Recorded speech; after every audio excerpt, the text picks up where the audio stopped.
A 7ª turma reconheceu a natureza salarial do auxílio alimentação pago a uma servidora pública do município de Santa Bárbara do Oeste, em São Paulo, mesmo após a reforma trabalhista. Nessa decisão, Luana, os ministros afastaram a limitação de integração salarial da parcela ao período anterior à vigência da lei. Mais detalhes desse caso com o repórter Daniel Vasques. Oi, Daniel. Oi, Anderson. Oi, Luana. A servidora foi admitida em janeiro de 2012 como agente de organização escolar. Na reclamação trabalhista, ela disse que a parcela foi criada por lei complementar, em 2005, para todos os servidores municipais.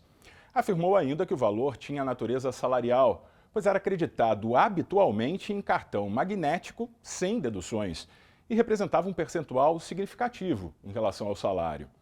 Por isso, pediu a repercussão do auxílio alimentação sobre as demais parcelas salariais, como férias, 13º e FGTS. A defesa do município sustentou que os valores substituíram a entrega de cestas básicas e não tinham natureza salarial. O Tribunal Regional do Trabalho da 15ª Região em Campinas, São Paulo, entendeu que o benefício deveria ser incorporado ao salário, mas limitou os efeitos da decisão ao período anterior à vigência da reforma trabalhista, que alterou o artigo 257 da CLT. Com a mudança legislativa, o dispositivo passou a prever que os valores pagos a título de auxílio alimentação não integram a remuneração do empregado, não se incorporam ao contrato de trabalho e não constituem base de incidência de qualquer encargo trabalhista e previdenciário. Para o TRT, a retirada da natureza salarial do auxílio após a vigência da lei não pode ser considerada violação a direito adquirido. A servidora recorreu ao TST, alegou que as alterações da reforma não alcançam situações consolidadas antes da entrada em vigor da lei. Segundo ela, a limitação da integração salarial até essa data causaria uma considerável redução salarial. O relator do recurso na 7ª turma foi o ministro Evandro Valadão. Ele explicou que, de acordo com a jurisprudência do TST, leis municipais que definem direitos, vantagens ou benefícios de natureza trabalhista se equiparam a regulamento do empregador. Logo, a lei federal que alterou a natureza jurídica do auxílio alimentação não incide nas relações de trabalho em âmbito municipal. Segundo o relator, a análise do pedido deve resguardar as situações consolidadas no cenário jurídico anterior à mudança na lei.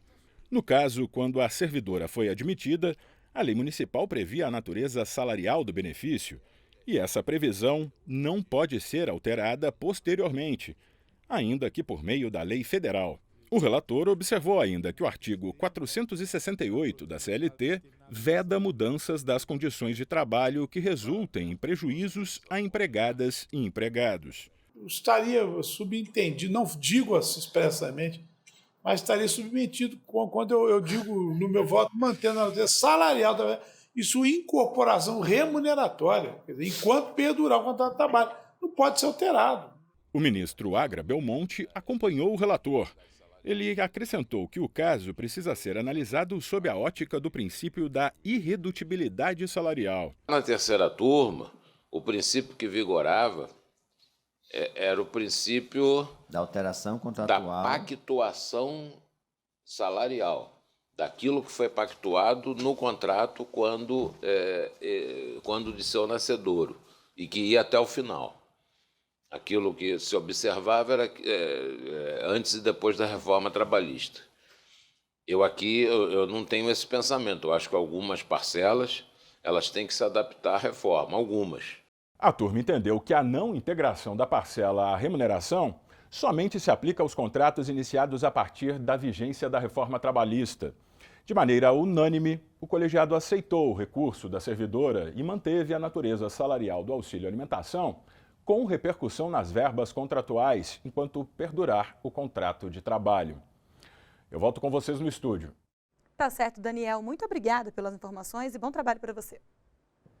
Lembrando que ainda cabe recurso da decisão.